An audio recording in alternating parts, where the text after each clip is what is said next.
Undeclared wars are commonplace. Tragically, our government engages in preemptive war, otherwise known as aggression, with no complaints from the American people.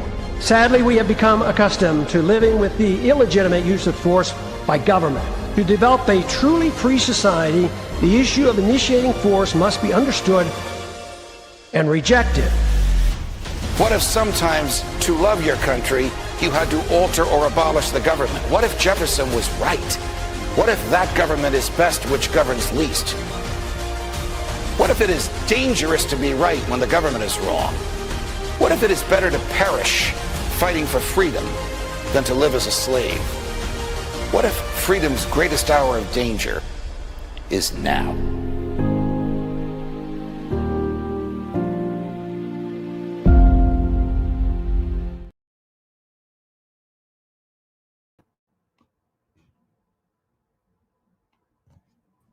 Problem with my mic. There we go. Hi, everyone. Judge Andrew Napolitano here for Judging Freedom. Today is Monday, January 5th, 2026. Our dear friend Anya Parampil joins us now. Anya, I can think of nobody in the United States better to address the issues of Venezuela than you. Thank you very much for joining us. I deeply appreciate your time. What can you tell us about the government of President Maduro and its legitimacy prior to the invasion and kidnapping of Saturday night?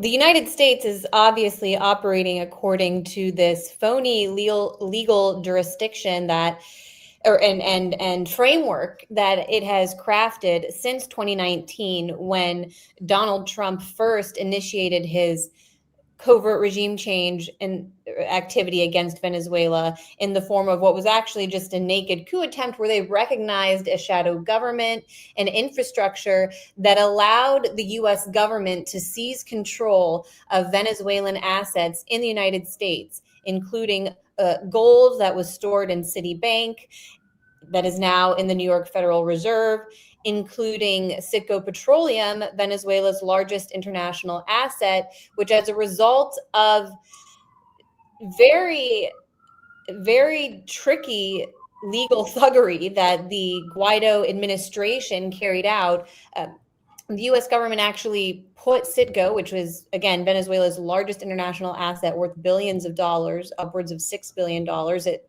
consists of oil pipelines and refineries, a whole infrastructure in the United States on top of the gas stations that we all know. The U.S., through its collaboration with the Guaido figures here, were able to seize control of Citgo and put it up for auction. And now it turns out that the hedge funder, Paul Singer, a major donor, one of the top donors to Marco Rubio, the U.S. Secretary of State, is the one that is going to step in and gain access to Citgo in a fire sale of U.S. courts and benefit from all of this. And so now, under round two of the Trump administration, we see Rubio, again, Singer's asset, escalate this phony legal framework, which now has allowed for the theft of Venezuela's assets and more recently provided the context in which the Trump administration declared drug groups that they claim operate in Venezuela to be narco-terrorist groups, and then claim that that Maduro is at the head of this operation.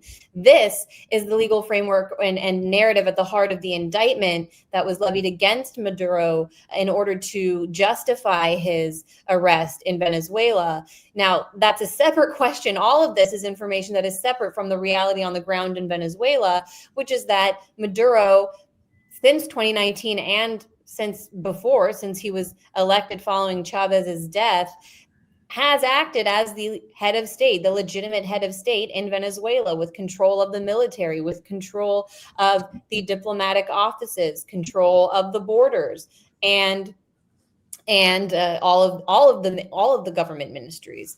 But in order for this assault to have taken place on sovereign Venezuelan territory, I think it's worth questioning whether all of that legitimacy or framework remained in place on the Venezuelan side, because I don't know how otherwise this operation could have taken place. Not that I know for sure how or who would have been involved in making that happen, but I definitely have questions about how this all was possible.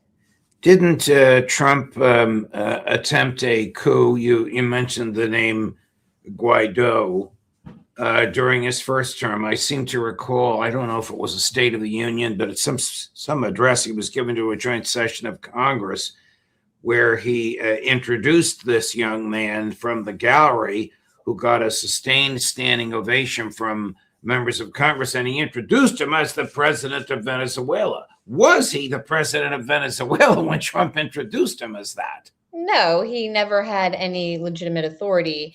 And the United States has since then even moved on from claiming that Guaido is president. In this indictment, it just refers to Maduro as the de facto illegitimate president. But you're more of a legal expert than I about what exactly that means on how the United States views Nicolas Maduro. What can you tell us about Delcy Rodriguez, the new president or the interim president, or the acting president? I'm not certain what her title is, but she was sworn in to be the head of the government on Sunday morning. Delcy Rodriguez has served as a vice president for the bulk of Maduro's terms in office, but she's a very powerful individual beyond simply her status as the vice president. In the last several years, she's consolidated authority over the economy ministry, the oil company, PDVSA, the state oil company, and she and her brother also are very significant players in the Venezuelan parliament. He acted as a speaker, and he's the spokesperson for the government. And Delcy herself has, in her position, in these many positions, with these many hats that she wears, has built very strong relations with Chinese diplomats, with the Russians, and also people in the United States, including U.S. financial actors on Wall Street. I know this based on my contact and relationship with people that work on Wall Street and that know her and work with her and respect her. And I'm not saying that even to suggest that she's a malicious actor in all of this. I think that someone who's going to lead Venezuela now probably would want to have good relations with all actors in this new world that we're living in, where countries are rising in their power.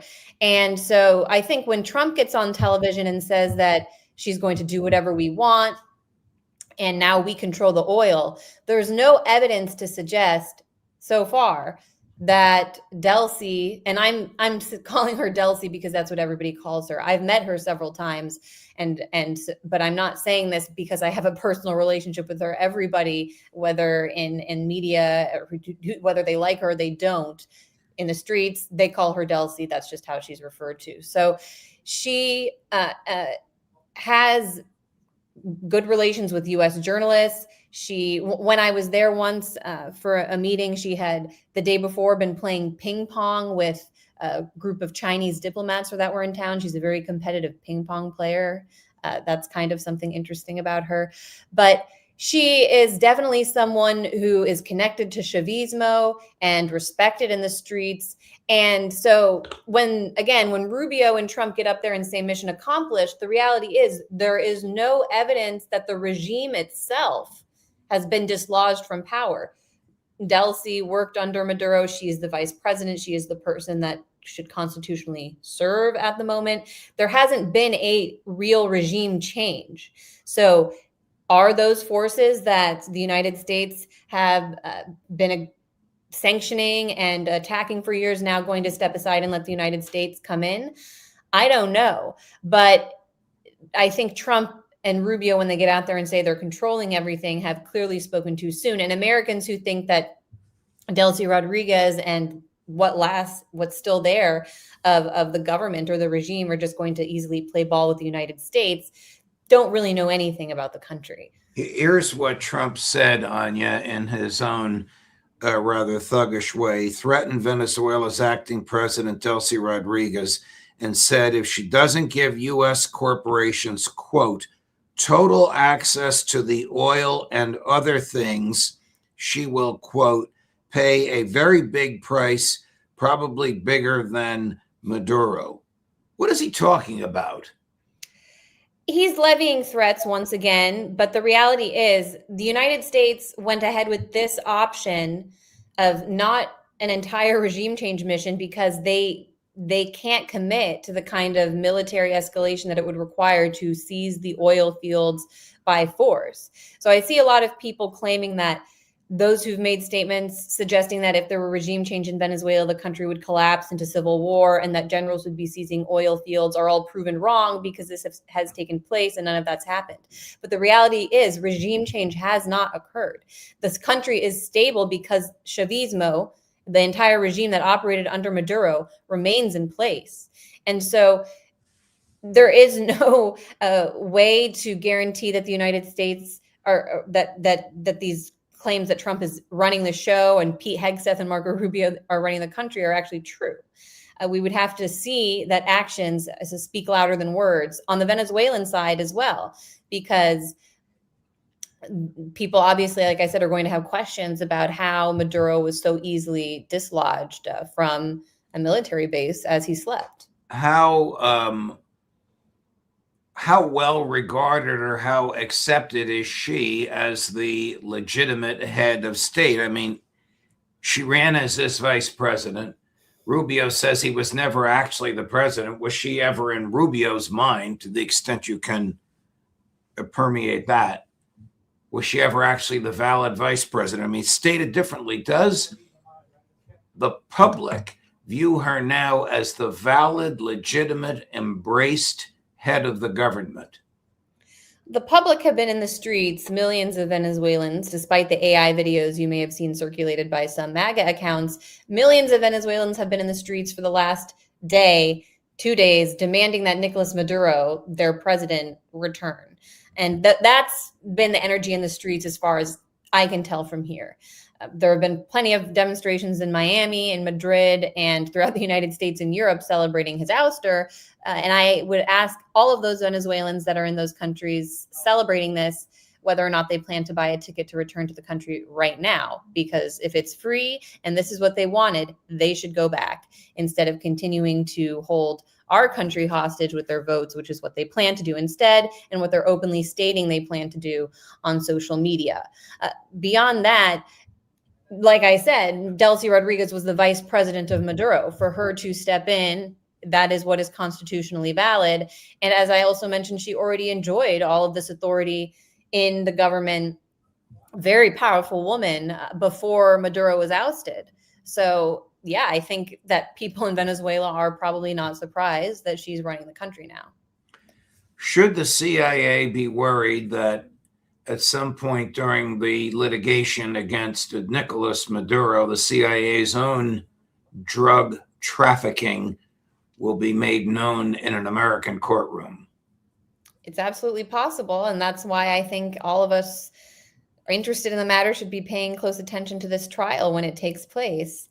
And I should note that this indictment was written by the same prosecutor that put together the case against Juan Orlando Hernandez, the Honduran president whom Trump recently pardoned, who was actually very heavily implicated in drug running, according to that case. The Maduro indictment is a bit different, concerns cases largely in Mexico, from what I've gathered so far, and incidents that took place years ago before the United States actually came forward with this narco terror designation. So it appears as though, again, they've created this legal designation in order to justify something based on retro evidence that they find retroactively and piece together a narrative that might even be, again, outside of U.S. jurisdiction.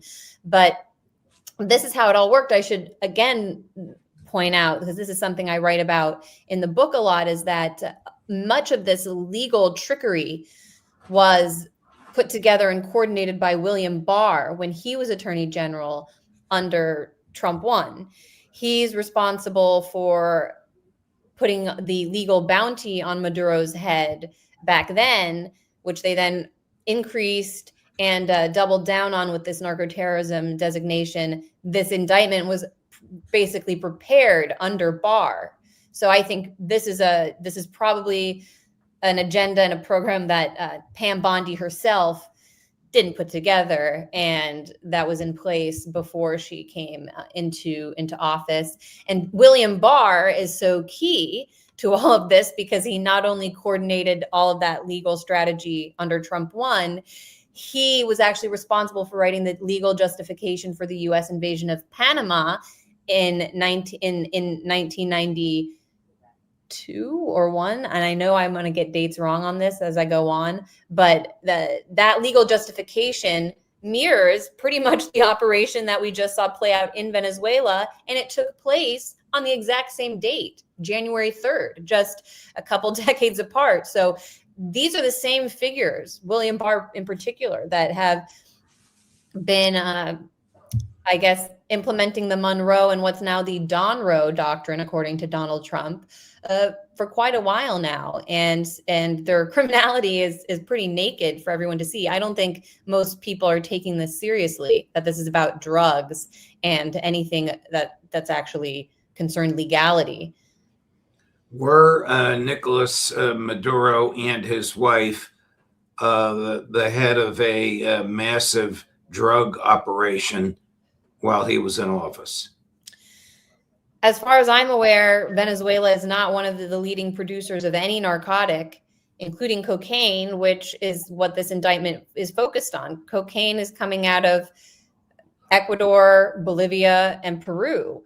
Particularly, as we've discussed before on this program, the head of state in Ecuador is deeply implicated in international cocaine smuggling, with his family's banana company essentially having been demonstrated and proven in court to be a front for cartels. They use his family's name, Noboa, to ship. It's like they're pretending they're Chiquita bananas, but inside it's actually cocaine. And his family has already been legally implicated, and he's running the state openly in Ecuador right now. I think Trump is levying threats against Mexico and other countries where clearly they're more heavily implicated in the trade that is coming to the United States. As far as I'm aware, Venezuela is not one of those states. If you were going to make a list of the top targets in the region, I don't think it would be Nicolas Maduro. Do you know who agrees with everything you just said? Trump's own Drug Enforcement Administration. If you go on their website, I don't know what's there this morning, but as of last week, they were giving Venezuela a clean bill of health. Tell us about a little bit about Venezuelan society. You wrote this terrific book that you and I have discussed before, Corporate Coup, Venezuela and the End of U.S. Empire. What do you mean by the subtitle, The End of U.S. Empire? Well, this is where I think we're going to get to the heart of what's going on with Venezuela right now. When I wrote that book, Venezuela had overcome the worst of its economic and political sabotage at the hands of the United States. There were times in the mid-2010s and in 2015, 2016, 2017, when the political and economic situation in Venezuela was so unstable and so insecure. People were suffering because of the implementation of sanctions and I document all in the book also through NGOs and money, how the U.S. ran the operation to destabilize Venezuela. But it wouldn't have been surprising in that moment necessarily if the government collapsed. But by the time Trump recognized Guaido and failed again under renewed pressure, it, to me, was a success story of how a country that was under such immense pressure from the most powerful empire in the history of mankind had survived, because their political project had delivered many wins to the public, including increasing their quality of life before sanctions wreaked havoc on the society, which they did. But over the years, because of U.S. sanctions, particularly targeting Venezuela's oil sector, Venezuela was forced to, and this is again what I detail in the book through my reporting and connections with other countries as well. Venezuela reached out and built new relationships with countries like Russia, China, Iran, Turkey, rising powers that came in and said, we will give you an alternative to the United States because we are all also under sanctions. We all understand that it's you today that are the target of this regime change operation, but it could be any one of us tomorrow. And so Iran broke an oil siege in Venezuela, delivered a necessary oil and parts that helped revive their oil economy, and has been in the process of rebuilding Venezuela's oil sector. Russia came in and built close military ties with the country, had joint military drills, shared advisors, sold them weapons, and gave them anti-aircraft weapons. And all of this was punctuated by the fact that Venezuela, being home to the largest oil reserves in the world, joined those countries in trading their oil in currencies other than the dollar, including to India. They were selling their oil in yuan, in gold-backed loans, in swaps, in debt deals, in foreign currency, in rubles. And so this, as anyone who studies U.S. Oil, the history of the U.S. attempts to control the oil economy and market of the planet, will see, was a major threat to the petrodollar, the foundation really of the U.S. empire today. And so the U.S. could not have that. That would be the end of U.S. empire. When I wrote the book, I was a bit more confident that this vision of a new world and a multipolar order that would defend Venezuela was on a strong upswing. Since then, it's experienced major setbacks, including with the situation in Syria, which is very similar to Venezuela, where for years there was an overt war of aggression waged against the country through CIA and foreign-backed jihadist groups that weakened the state, plunged it into chaos, devastated its economy through sanctions. And yet, when the Assad government fell last year, suddenly, it wasn't at the worst time or the time that it was most threatened militarily or economically. It just suddenly happened overnight. Assad had fallen. And so I think what this tells me, and the lessons that I take from both of these scenarios, is that the long-term U.S. policy of breaking down these countries and sanctioning their societies so that everyone is suffering, the longer that goes on, eventually regime change and even if it's not as over or as clear-cut in the case of Venezuela that the regime has actually fallen, it does eventually make it so that you can dislodge the actors that you don't want around anymore. I mean, this wouldn't have been possible in Venezuela if the country hadn't been beaten down so much. Where do you think Delcy will be in a year or so in her relations to the United States? Resisting or acquiescing? I think we have to see whether Delcy will be in power a year from now, just because constitutionally, from what I gather, Venezuela has to have elections within the next 4 months because of the nature of how Maduro was removed from office. And so I assume that she would be the candidate that ran representing Chavismo. I don't know really if there's a viable opposition candidate. Not sure that Maria Corina Machado is viable. I don't think the United States wants Maria Corina Machado to go back and mess things up for them because they don't have any faith in her. So, and there is definitely now going to be just questions about within Chavismo, if there are people that want to rise and show their face and seize the moment. But I suggest that on the within the government, within the party side, things will remain pretty stable, at least from our perspective in the United States. That Delcy will be there representing Chavismo, and but really anything's possible. It's hard to make predictions at this point because I would have not guessed that the U.S. would have gone in the way they did. Can Marco Rubio run the government of Venezuela?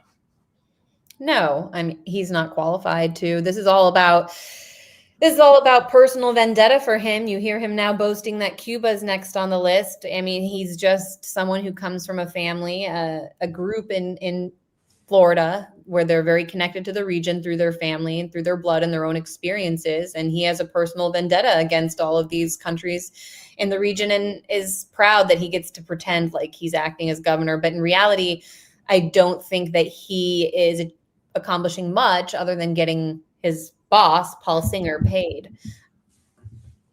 Well, Anya, thank you very much, my dear friend. Thanks, Judge. An excellent, most informative interview, and one deeply and profoundly appreciated by a huge audience.